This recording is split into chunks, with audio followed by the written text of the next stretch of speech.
Good morning, fellow teachers. Before we start our session, I would like you to watch first this short video as a sort of motivation.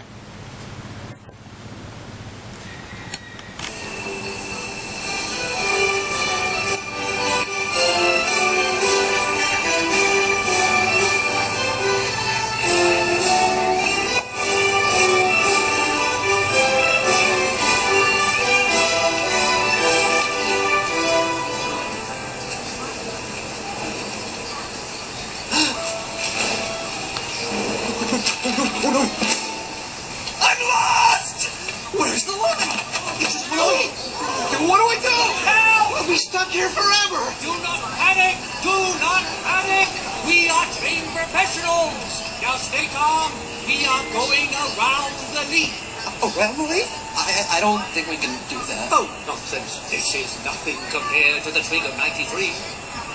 That's it, that's it. Good! You're doing great! There you go, there you go! Watch my eyes, don't look away. And here's the line again. Thank you, Mr. Soil. Good job, everybody! Okay, that's it.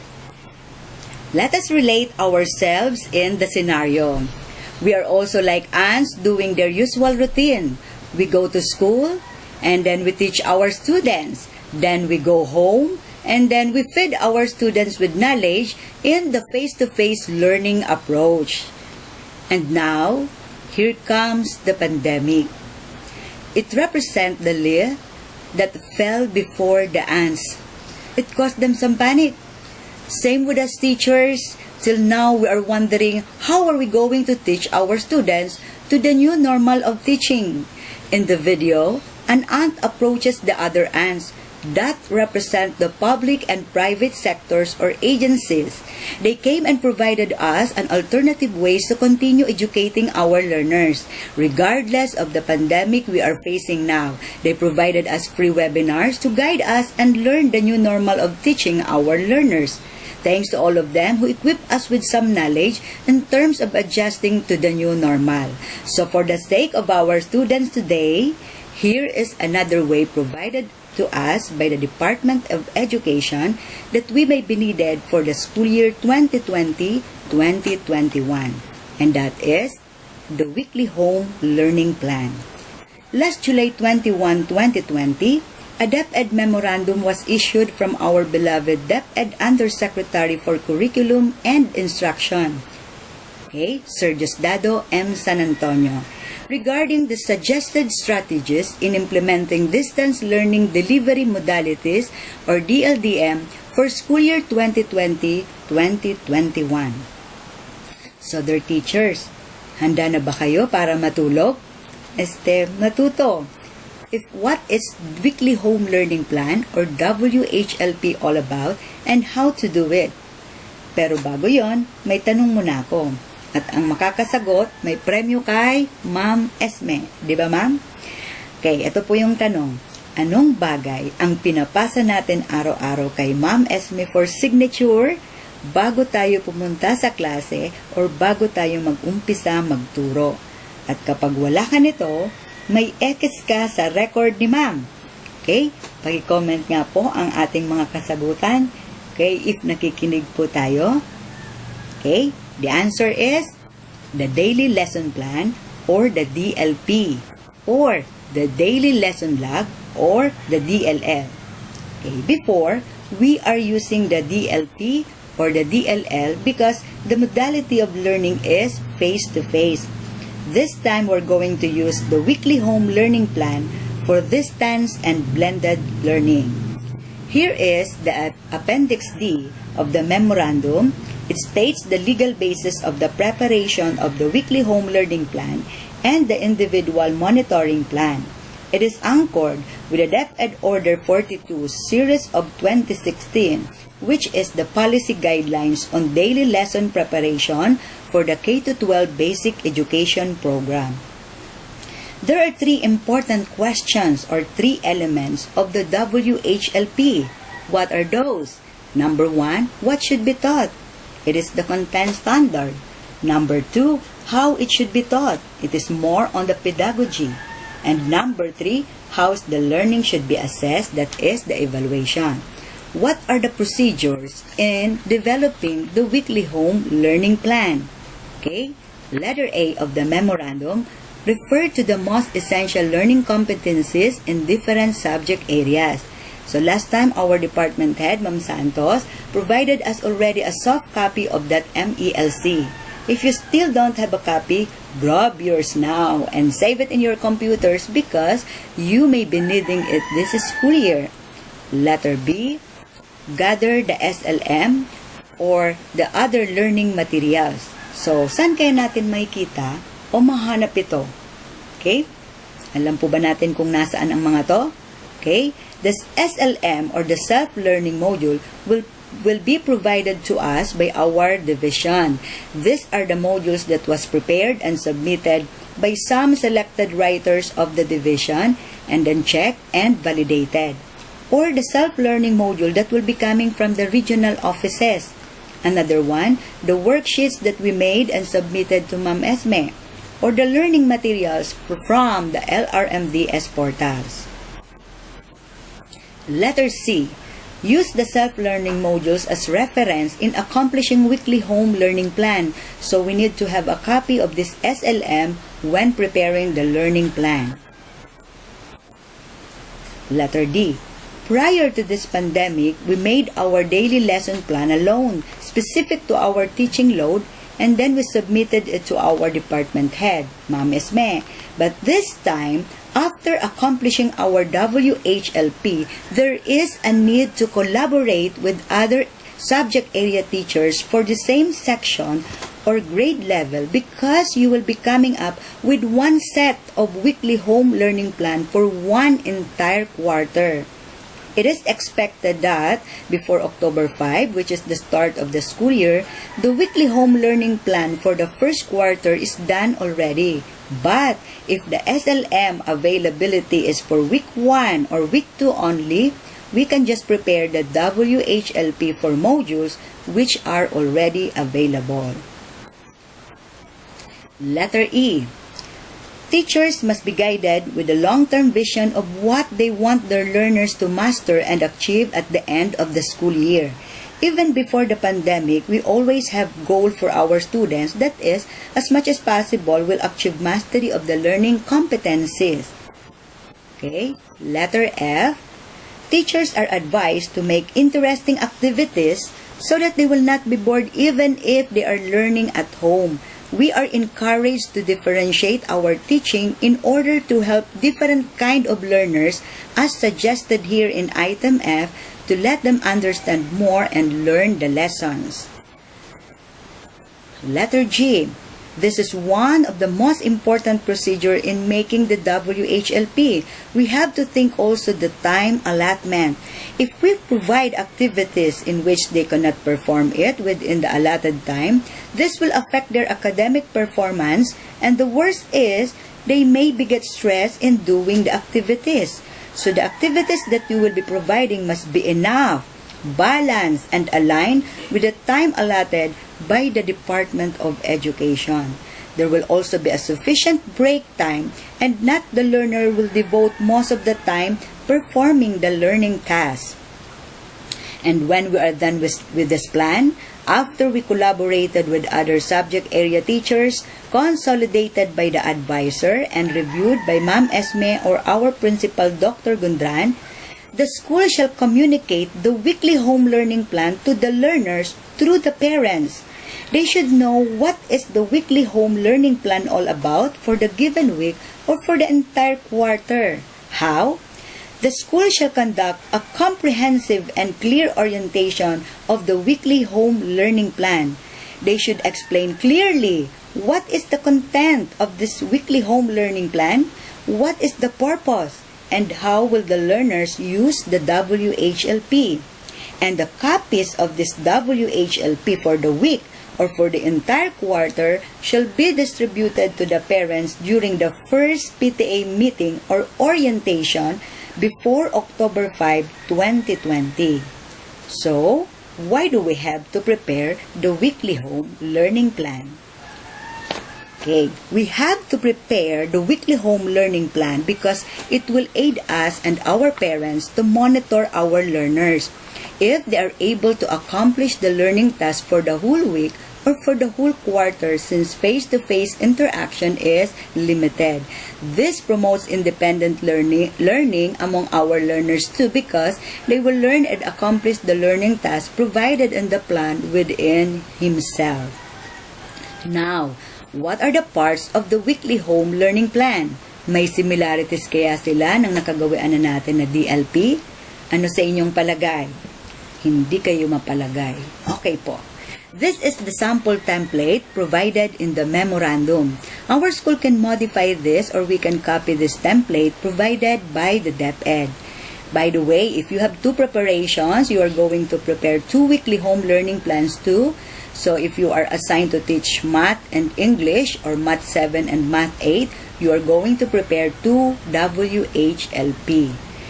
Here is the sample of the WHLP provided in the memorandum. On the centermost part, the grade level is indicated, the week and quarter number, and the specific week date. In the first column, the day and time. You may refer it to the class program or the class schedule. Example, if you are assigned on Monday to teach at 9:30 to 11:30, then you will fill out this part indicating your schedule for that section. If you are assigned to teach math during Wednesday, so you're going to write Wednesday and its time. Nagets po ba? Okay. Salamat po. In the second column of the WHLP is the learning area. So, since we are teaching mathematics, we are going to write mathematics. If in case you are assigned to teach ESP, then the learning area that you are going to fill out on this column is ESP. Okay? Naliwanag po ba? Third column of the WHLP is the learning competency. Okay? This can be copied from our MELC provided to us by the Department of Education. If for the week you have 2 competencies, then you are going to write the 2 competencies in that column. Here is the example provided in the memorandum for grade 7 mathematics. Okay? In the fourth column of the WHLP is the learning task. This is the very important part of the WHLP. In this column are the different activities that we will provide to our learners based on what we have provided in the SLM. So, ito po yung sample sa part na to. Okay? The last column is the mode of delivery. This is how the learners or parents submit their answers or output to the activities indicated in the SLM and other learning materials you have provided to them. We will take into consideration the preference of the learner or parent if they can submit it through direct message on FB Messenger or Instagram, email, Google Classroom, or physical or personal submission or handling of the output to the learners or in the school, personal handling of the output to the teachers or in the school or to the designated drop box assigned in the community. Just like what we have done in our enrollment, maybe online or through some kiosk and even at the barangay hall. Here is the example of the mode of delivery. Okay? Andyan pa rin po ba kayo? Okay. Here is the sample of the WHLP and the Appendix E of the memorandum. On the centermost part, the grade level is indicated again, the week and quarter number, and the specific week date. Take note that the parts of the WHLP is given, the day and time, the learning area, the learning competency, learning task, and mode of delivery. This is the WHLP prepared and consolidated by the advisor. If you observe, it does not start directly with the learning activities, but they set first a preparatory schedule for the learners. This is for them to be aware of their personal daily activities before their studies. 8 o'clock to 9 o'clock a.m. This is the time for waking up, eating breakfast, and other activities of the student. 9 o'clock to 9:30, the time for exercising, meditating, and bonding with the family. You can change the activities provided in that schedule, or you can just copy it. In the sample, okay, the first learning area given in the morning session is mathematics. If you are an advisor, you will base this part on the class program given to you. So the first learning area is mathematics at 9:30 to 11:30. Their lunch break is at 11:30 to 1 o'clock p.m. Then for afternoon session, it will start at 1 p.m. and end at 3 p.m. with Filipino as the learning area. Okay? So this is for Monday schedule. So here is the complete WHLP provided in the memorandum.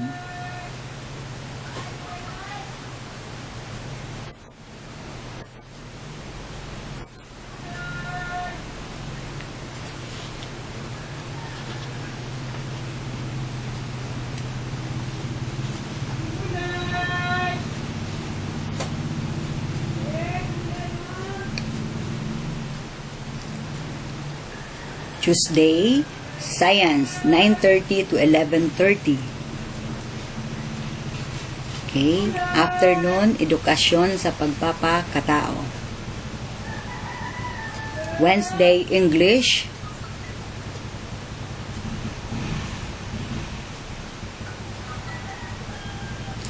Okay. Afternoon session, TLE.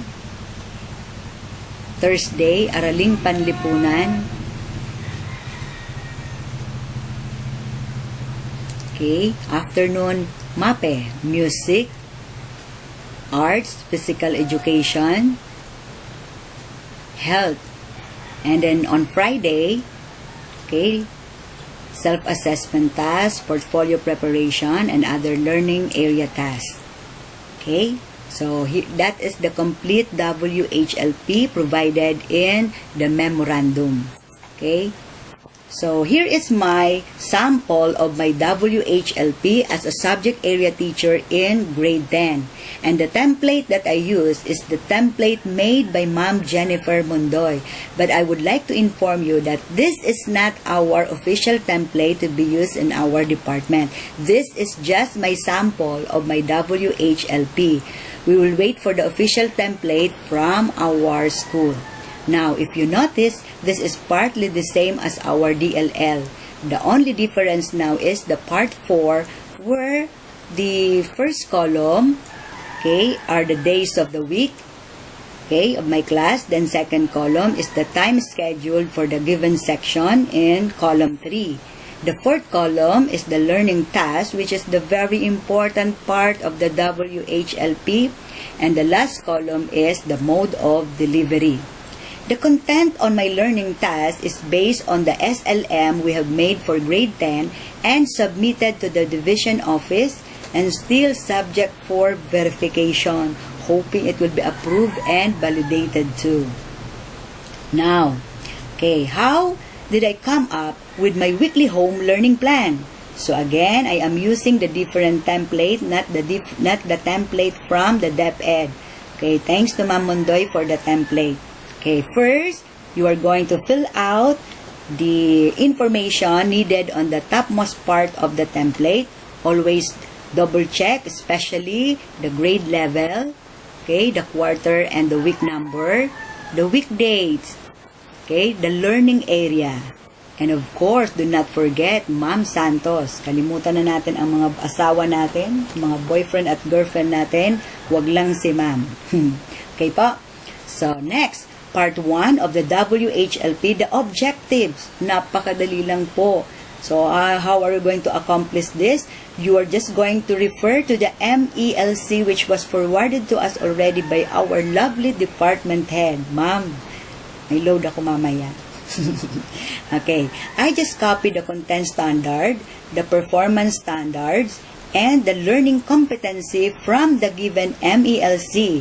And do not forget the code. So, here is the MELC forwarded to us by Ma'am Esme. Okay, you can find here the content standard, the performance standard, the most essential learning competencies, the code, and the duration. Okay, do not forget when you are going to write the the most essential learning competency. Okay? If there is no code, just like on my sample, that means daw po na there are several competencies na pinagsama na lang into one competency. As what I have mentioned before, if more than one learning competency, you are going to write all of those competencies. Katulad nito sa week 8, okay, there are 2 competencies here, so you are going to copy all that competencies. Okay, napakadali lang, di ba? Basic, mangongopya lang, copy-paste lang. Okay? Next, part 2 and part 3 of the WHLP, the content or the topic and the learning resources. So, paano naman i-accomplish ito? Napakadali pa rin po. This can be seen from and copied from the self-learning module. So, example. Okay. So, again, the content, the learning resources. So, example, this is the self-learning module we have made for grade 10. Okay. The topic is indicated in the SLM. So, here is the topic. And then the reference also can be found on that SLM. I also include the link as a reference also. Okay. So, walang problem, di ba? Copy-paste lang, copy-copy. Okay, since wala pa akong hawak na SLM, again, ang reference ko dito ay yung ginawa namin na module sa grade 10. Okay, part 4 of the weekly home learning plan, the first and the second and third column, napakadali lang ulit. You may just refer this to the schedule forwarded again from our department head, Ma'am Esme, the class program. Okay, so, assuming this is the class program for my classes, so, kopya lang. Yan, lagay dito. Felipe, Monday, 9:30 to 11:30. Okay, next Tuesday, 1 o'clock to 3, Luna. Tuesday, 1 o'clock to 3. Wednesday, 9:30 to 11:30, Malbar. So, ito po siya. Then, Wednesday, grade 10, Quezon, 1 o'clock to 3. And then, Thursday, 1 o'clock to 3, grade 10, Aquino. So, sample lang po ito. So, dun nyo po i-base ang information. Okay po? Maliwanag po ba? Okay? Naintindihan po ba? Okay. Okay, next, the most important part of the WHLP, the learning task. If your instruction here is not clear, baka sumabog ang messenger mo sa daming tanong tungkol sa part na to. So, it should be clear and detailed para if may magtanong man, iilan na lang. Again, my reference in accomplishing the column under learning task is the SLM or the module to be provided to the student. So, example, refer to number 1. Refer to page 2 of the module and answer the pretest with 5 items. Write your answer in your answer sheet. Read the directions carefully. So, that is the learning task. Okay? I use only simple wording so that our students have no more questions in performing the task. Don't ever use highfalutin words here. Baka dumugo, di lang yung ilong nila, pati ang utak nila. Okay? To really guide them where is the location of the pretest in the schedule, I place a picture of it in the learning plan. So, yun po yun. Ito po yun. So, to be able for them, ito pala yung pretest. Ito yung nandoon sa learning plan. So, ito yung nakita niya na sa learning module. Okay? Next, I also number the different learning tasks so that I can easily determine which task or which part of the module they failed to perform or they did not achieve better results. So, 1, 2, 3, 4, 5, 6, 7, 8. So, numbered siya. Okay? Then, the last part of the WHLP is the mode of delivery. For online, you can write submit, scanned copy of your answer sheet using our FB Messenger or class or group. Okay? For offline, submit your answer sheet through your parents, guardian, in the school. Okay? So, again, this WHLP will be submitted to Ma'am Esme again for inspection and evaluation. And after that, to be forwarded to the advisors. Okay? May mahirap po ba paggawa? Parang di naman, di ba?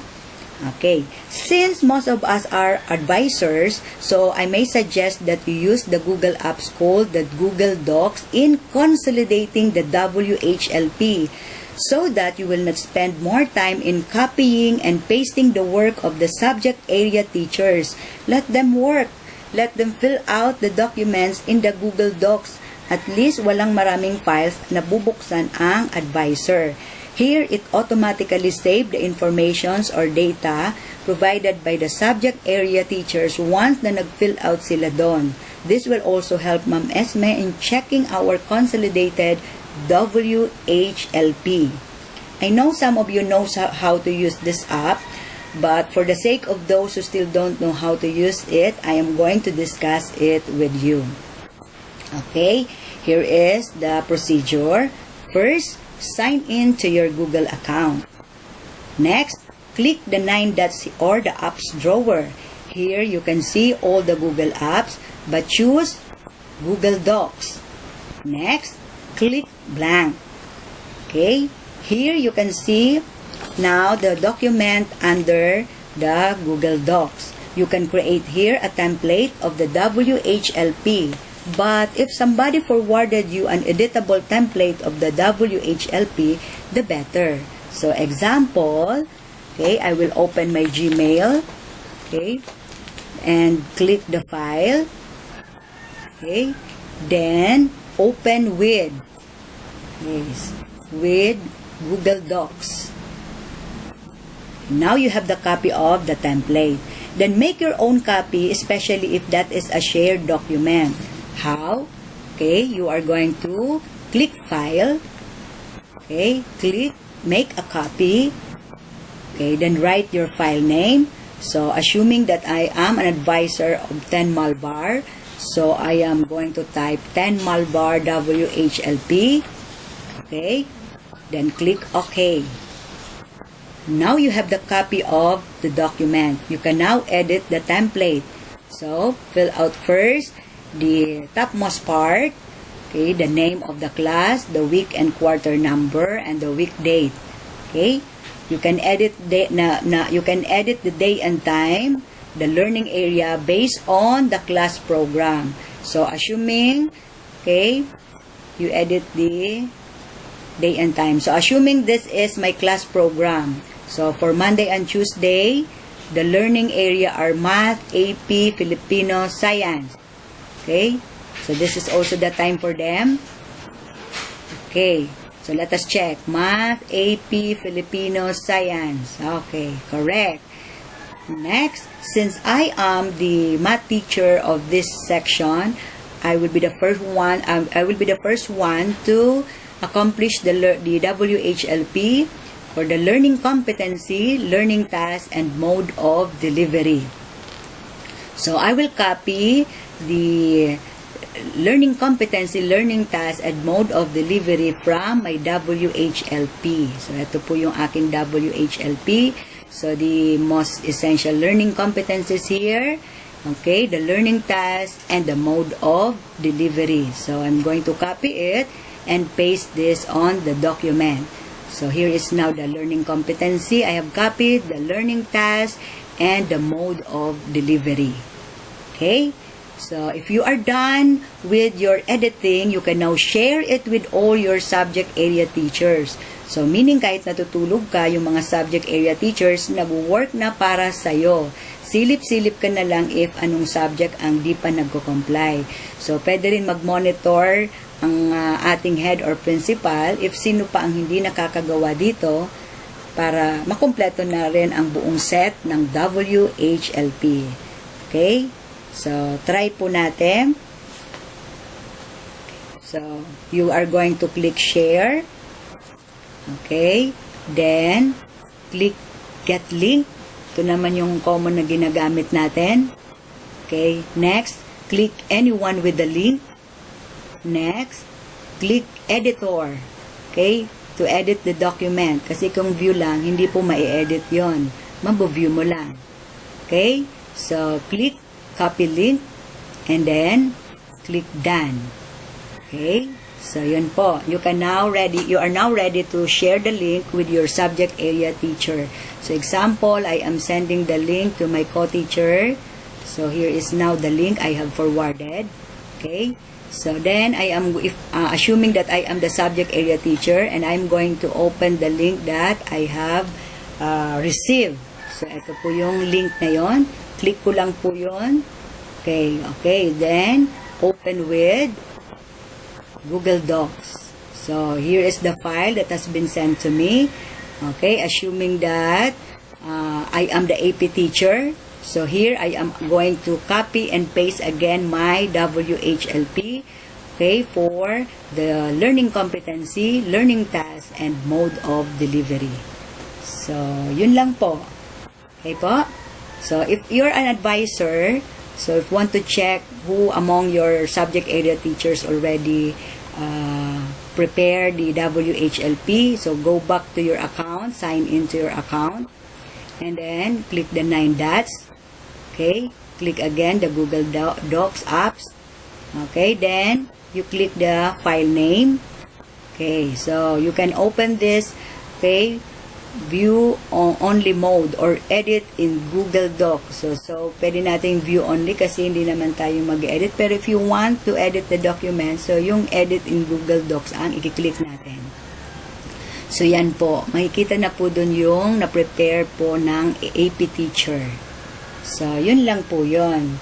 Ganun po yung paggamit ng apps na yun. Okay po? So ito daw yun. Okay. So, I would like you to look on this picture. The caption says, "Stop living like this." Okay, dear teachers, this is what we are before. This is what we do every day. The same routine of teaching our students. Same routine every day. And I want to see the positive side of the pandemic. With this, we'll learn different ways and be more knowledgeable, not only on our field of specialization, but to be more equipped to handle another challenge in our teaching styles and approach. And salute to all of us teachers because just like the doctors and other frontliners today, we are still silent heroes in these trying times. With God's blessing, we can do it, teachers, for the sake of our students. Hep hep! Tulog na yata yung iba, walang sagot. Okay? So, Here is my question for you, fellow teachers. Anong what if nyo? Palupitan po tayo ng sagot. Nga po, pa-comment po ng ating what if. Okay? What if? What if you woke up 20 years younger? So, si Ma'am Esme, 75 minus joke, ma'am. What if you found a wallet with $50,000 in it? Wow. What if you woke up with a spider in your face? What if you are now the DepEd secretary? Okay, so again, ito ulit mga questions ko sa inyo, mga kaguro. What if our students cannot perform the learning tasks provided to them? What if our students achieve poor results in the different assessments? What if our students still do not understand the lessons? What if the students do not submit their work in time? What if? What if? What if? So many what ifs. So, what shall we do now, fellow teachers? What are your plans now? So, here is again another tool to help our struggling students, the individual learning monitoring plan. Question: who will prepare the individual learning monitoring plan? Palupitan po tayo ng sagot. Sino po? Okay? Si Ma'am Esme. Joke. Okay. Sige. Sino po? Okay. The answer is, this will be prepared by the subject teachers approved by our department head and or our principal. So, some of you will say, OMG, another workload na naman yan. Okay? Eto ulit ang tanong. Comment Y kung yes po at N kung no ang sagot. Ang di mag-comment, walang preload kay Ma'am Esme. Okay. Ngayong distance learning, gusto nyo ba na pumasa ang bata kahit wala siyang ginawang effort? Gusto nyo po bang pumasa ang bata nang walang natutunan? Sang-ayon po ba kayo sa mass promotion? Yes na yes. Tama? Okay. Sige po, nasa inyo po yan. Okay. Next question. For whom the individual learning monitoring plan is used? Okay? This will only be used for learners who are not showing progress in meeting the required learning competencies. Okay? Next question. How will you identify learners that need intervention? Oh, alam niyo na ang sagot dyan. Okay? So, mostly, if the result of the learner's diagnostic or formative and summative assessment, okay, or incomplete ang portfolio or compilation of their outputs or mga poor performances, so they need an intervention for that. But, what is really the purpose of the individual learning monitoring plan? Okay? First, to monitor the progress of the learners who lag behind as shown by the results of their formative and summative assessment. Take note, who lag behind, lagging huli. Okay? Lagging huli. Next, okay, where can you see the formative and summative assessment? Okay, from the SLM or other assessment tools that we had provided for them.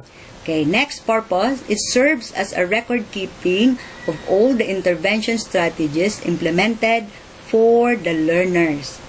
Okay, next purpose, to show if the learner has already shown mastery, significant progress, or insignificant progress. If you observed last school year, Sir Egay spearheaded the Susardo program. He approaches every subject teachers to do some interventions on the learners that are included on the list. Then majority of the teachers prefer the modular intervention. See, even before the pandemic, we are already doing it.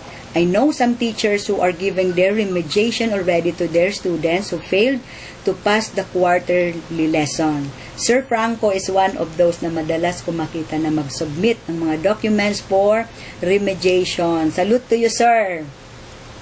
This is the same as what we are doing to face-to-face learning classes. There's nothing new to it. We conduct interventions to students who lag behind the class or those students who have poor performance in our class. Through this, we and the parents are aware of the academic progress of our learners. Only this time, we have a format to be followed in preparing the document as shown in Appendix F of the memorandum. So, what are the parts of the individual learning monitoring plan? So, again, for the second time, once more, the ILMP is for the learners who are not showing progress in meeting the required learning competencies. Okay? So, here is the sample template for the individual learning monitoring plan. Okay? So, indicate first the learner's name and the grade level. Okay? So, first column is the learning area.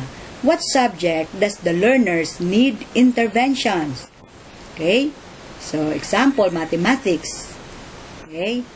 Next column is the learner's needs. Okay? These are the areas where the learners need help in a form of intervention to help them meet the required learning competencies. So, example. Okay, here's my Here is my example, which is based on the SLM. So, after all the activities in the module are completed by the learner for the week or entire quarter, you have to identify what area the learner needs help in a form of interventions to help them meet the required learning competencies.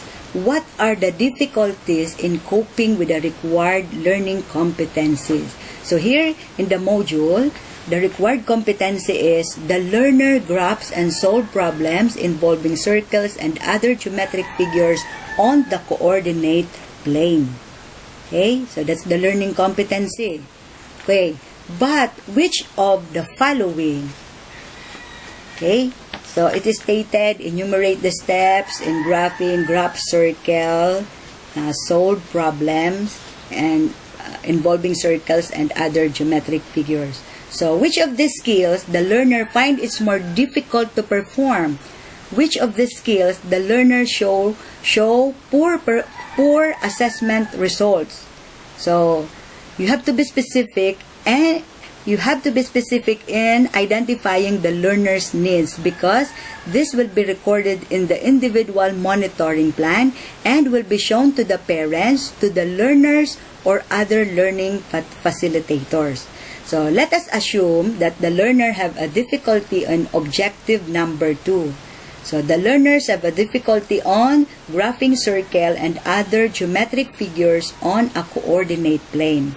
So, therefore, I am going to write it in the ILMP. First, indicate the required competency as your reference, then the learner's needs. So, just identify what area or aspect the student finds it difficult to learn or achieve results. Okay? So, whether we admit it or not, all competencies in math are mostly difficulties. Okay? So, yan lang po. So, difficulty in graphing circle, that's the learner's need. Okay? Next part of the ILMP is the intervention strategies. But what are the intervention strategies? Intervention strategies is a program or set of steps to help learners improve at areas they struggled with. So, intervention strategies may be any of the following form but not limited to: number 1, extending time of completion of tasks. Number 2, adjusting the level of difficulty of the learning content task. Number 3, providing more guided activities before proceeding to independent activities. And number 4, seeking for more supervised time with learning facilitator. And number 5, giving sample prototype learning outputs or models to serve as reference for his or her own work. So you can choose with of these strategies which are effective for them and appropriate this time. You can still add more intervention strategies too, aside from what have mentioned in the memorandum, which you think are effective in addressing the learner's needs. So, in my example, since there is a difficulty in graphing circle and other geometric figures on the coordinate plane, so the intervention strategies for these needs are providing prototype of learning output to serve as reference in graphing circle and other geometric figures on a coordinate plane. Adjust the level of difficulty in each given task and seek for more supervision with the learning facilitator or parent. Okay po? Mahirap po ba? Sige po. So, next part is the monitoring date, the fourth column in the template. So, the monitoring date refers to the date when the teacher has evaluated the results of learners' assessment after a sufficient time of implementing a certain intervention strategies. Take note that the monitoring date is the date wherein you have already done the intervention strategies and that you conducted already another set of either formative or summative assessment. You have to do the intervention first, then conduct a formative or a summative assessment before writing the date. So in my example, the monitoring date is November 19, 2020. Okay? So after this, you can now determine what is the learner status. So, the learner status refers to how well the students learn as a result of teaching learning process in the learning delivery modality that he has chosen. It is determined after assessment of learning and completion of sufficient and appropriate intervention strategies. So, how we fill up this part? So, you will check under insignificant progress if a learner did not meet the expectations. So, ibig sabihin, after you have done with your interventions, but still, the learners failed to meet the required competency, wala tayong magagawa, kundi i-check ang insignificant progress. That is why this tool or form is very important, as this will serve as your records or the records of the learner's progress. That is also your evidence. Okay? You are going to check significant progress if the learner has significantly improved performance after provision of intervention strategies by meeting learning standards as manifested by an increase in his assessment result. Example, from did not make expectation in the previous quarter to fairly satisfactory with a grade scale of 75 to 79 in the succeeding quarter. So, halimbawa po, you have already done your interventions and then the learning is making significant progress. So, may changes siya, nag-improve. So, you are going to check the significant progress. Okay po? Next, mastery. Mastery refers to a status where a learner has reached a level of mastery after provision of intervention strategies by meeting learning standards as manifested by an increase in the assessment result. So, example, from did not meet expectations or fairly satisfactory in the previous quarter to satisfactory with a grade scale of 80 to 84 or very satisfactory with a grade scale of 85 to 89 in the succeeding quarter respectively. So, ibig sabihin kung dito, after yung mga interventions mo, there is an increase, they had mastery of the learning competency. So, therefore, you are going to check mastery. Okay po? See. So, on the bottom part is the intervention status. So, sabi learner is not making significant progress in a timely manner. Intervention strategies need to be revised.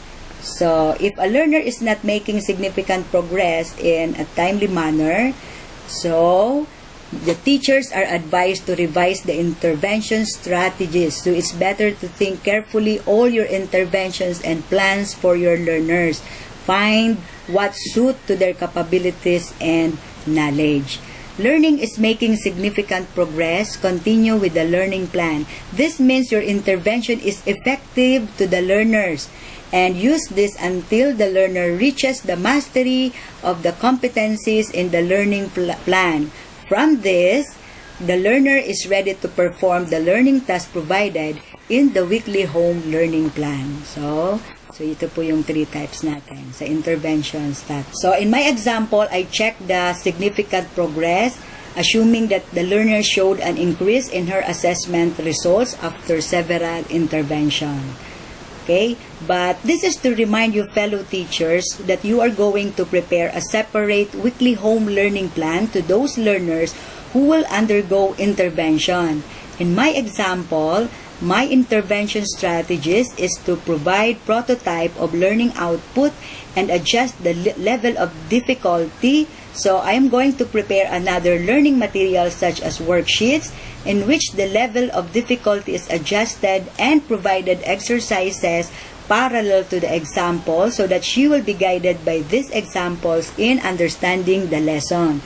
This WHLP and the learning materials will be sent to the learner through his parents or through online. So, here is my WHLP I have provided to all the learners who will undergo intervention. So ito yung this is the WHLP I provided to the learners. Okay? So, this is the module, the SLM, Okay?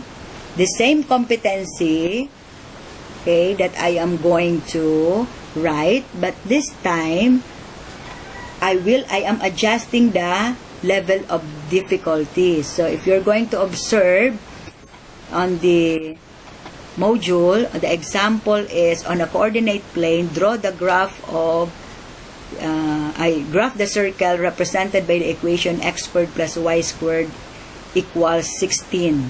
Okay? So this time, I am writing it on a low level of difficulty on a coordinate plane. Graph the circle represented by the equation x squared plus y squared is equal to 4. So I have presented the solutions that will serve as reference to them. Okay? So my fellow teachers, it takes time before the students to completely learn or master the lessons. Di lang yan isang linggo. Lalo sa ngayon that the learners will work independently. I know matrabaho ito for us, pero alang-alang sa mga bata, gagawin natin ito. Okay po? So here are some important reminders. Again, for the second time, once more. Okay, it is the form is not for all learners. Meaning, it is only for learners who are not showing progress in meeting the required learning competencies. Next, communicate with parents through home visitation or other modes of communication if face-to-face is not viable. So, before I end my discussion, I would like you to watch again a short video. About your students' performance. Of course. Miss Smith, I need to talk with you about your students' performance. Of course. I am doing the best I can, but their performance is not improving. Your test scores seem to indicate that your class is not rigorous enough. Do you include rigor in your class assignments? My students are either on or below grade level, so I'm not sure how you expect me to include rigor. But yes, I include rigor in my assignments. We need rigor in all class assignments. Have you told your students that your assignments will be rigorous? Yes, I said, class, our assignments will be rigorous. And are your assignments rigorous? Yes, my assignments are rigorous. How do you know? Most of my students are failing our unit on parts of speech. They say it's because my class is too rigorous. Your students wouldn't fail if they cared about your lessons.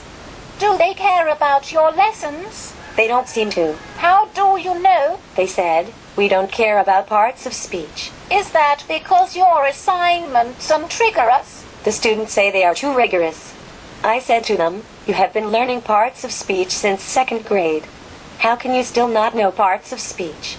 And they said, we don't care about parts of speech. Research shows that students can do rigorous work if the lessons are fun. Are your lessons fun? Parts of speech are not fun.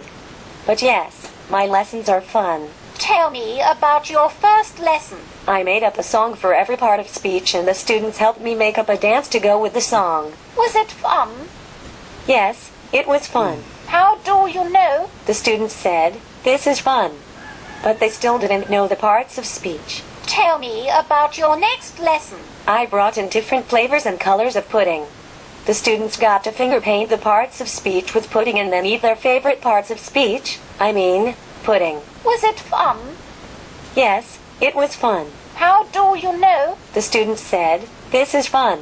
Then did they know the parts of speech? No, not very well. Did you ask the students why they didn't know the parts of speech? Yes, they said, we do not care about parts of speech. Perhaps they would care more about parts of speech if your class was more rigorous. I hate my life. Okay, the video clip conveys a message that the teacher tried her best to make her lesson and assignment rigorous and fun, but still the students are not improving. We should be patient and persistent in being creative in our instructional materials and teaching strategies. And by doing necessary steps, we can motivate the learners that learning is fun and give significant improvement in their studies. In this end, this will make a positive and lasting impact in our learners. Okay? So, thank you po.